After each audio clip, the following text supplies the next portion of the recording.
Mayor Einar Þorsteinsson, Ambassador Patman, and other distinguished guests. It's hard to believe it's already been a year since we held the first Mineralization Summit here in Harpa. We were deeply grateful for the great turnout at that event and proud of the overwhelmingly positive feedback we received from participants. This year, we are again grateful for having secured the valued participation of a large group of leading experts in a variety of fields, who I am sure will contribute to a successful summit. We have now moved the event to a significantly larger hall here in Harpa, although, unlike our ambitions for mineralizing CO2, we don't have any ambitions to move this event up to the megaton scale. We know from your feedback that an event of a reasonable and manageable size and with a clear focus is appreciated.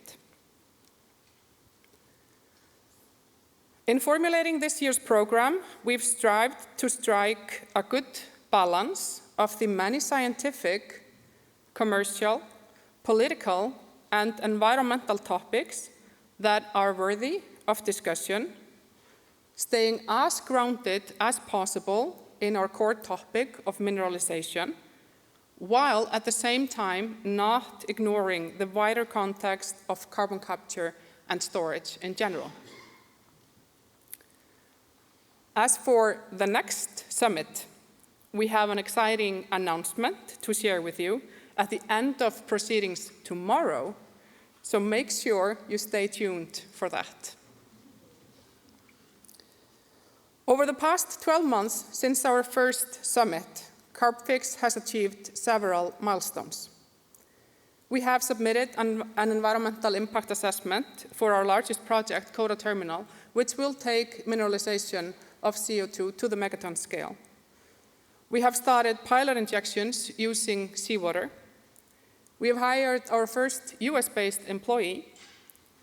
We have, in partnership with Climeworks, achieved independent verification and certification of a direct air capture and storage project, Orka, and commissioned Mammoth, a significantly larger project of the same kind.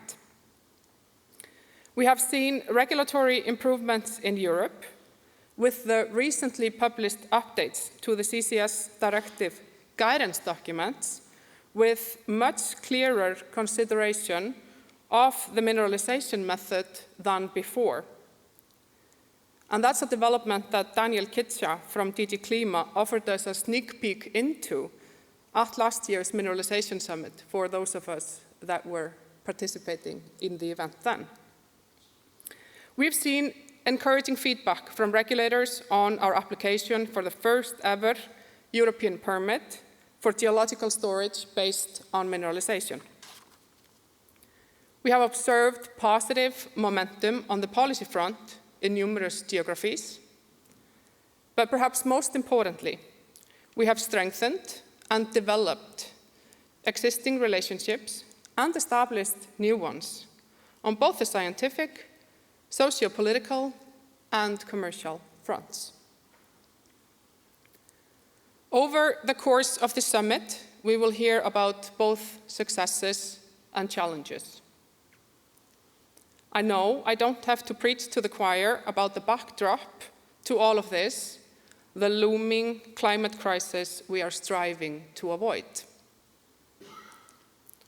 Living in Iceland, we are regularly reminded of the strong and sometimes brutal forces of nature. Since the last summit, we have seen a whole town, not too far from here, completely evacuated and still deserted due to volcanic activity. No fewer than 6 volcanic eruptions have happened in that general area over the past 12 months. Faced with these forces originating from the very mantle of the earth, one cannot but be filled with an extreme sense of humility.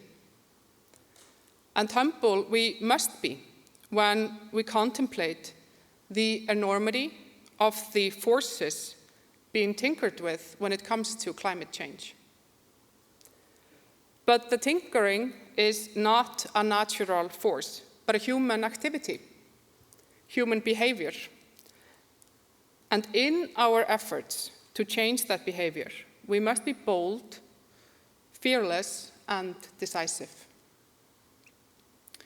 With that, I would like to wish you an informative, fun, inspiring, and fruitful summit, and it is my great honor to welcome next to the podium the Mayor of Reykjavík City, Einar Þorsteinsson.